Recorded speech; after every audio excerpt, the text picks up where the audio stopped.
थोर समाज सुधारक क्रांतीसूर्य महात्मा ज्योतिबा फुले यांना पुण्यतिथी निमित्त विनम्र अभिवादन। स्त्री शिक्षणाचे प्रणेते, राष्ट्रशाळेचे जनक, सत्यशोधक समाजाचे संस्थापक म्हणूनही आपण त्यांना ओळखतो। ह्या महात्मा ज्योतिबा फुलेंना मी पुन्हा एकदा नम्र अभिवादन करते। महात्मा ज्योतिराव फुले यांचे पूर्ण नाव ज्योतिराव गोविंदराव फुले असे होते।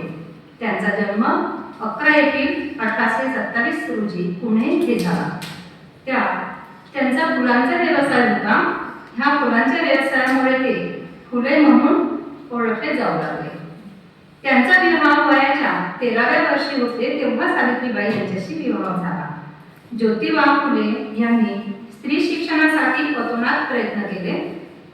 सर्वप्रथम आपली पत्नी सावित्रीबाई फुले यांना शिक्षण देत आज महिला अभिमानाने प्रत्येक क्षेत्रात पुरुषांच्या बरोबरीने काम करताना पाहायला मिळतात।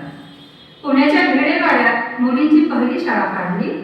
1873 मध्ये त्यांनी सत्यशोधक समाजाची स्थापना केली। जनतेने मुंबईतील सभेत 1888 मध्ये त्यांना महात्मा ही उपाधी बहाल केली होती। त्यांनी सती प्रथा, बालविवाह यांच्या प्रथा बंद केल्या। महात्मा ज्योतिबा फुले यांचे प्रमुख ग्रंथ गुलामगिरी आणि शेतकऱ्याचे असूड हे आहे। या ग्रंथामध्ये त्यांनी सामाजिक अन्याय, अस्पृश्यता आणि महिलांच्या हक्काबाबत भाष्य केले आहे। महात्मा ज्योतिबा फुले यांनी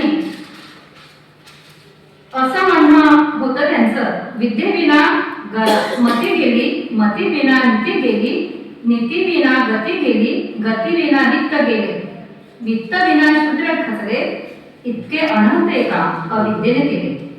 अशा या महात्मा ज्योतिबा फुले यांची पुण्यतिथी दरवर्षी 28 नोव्हेंबर रोजी साजरी केली जाते।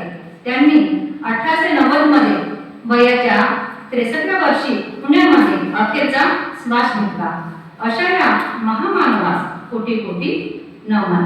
जय हिंद, जय जय।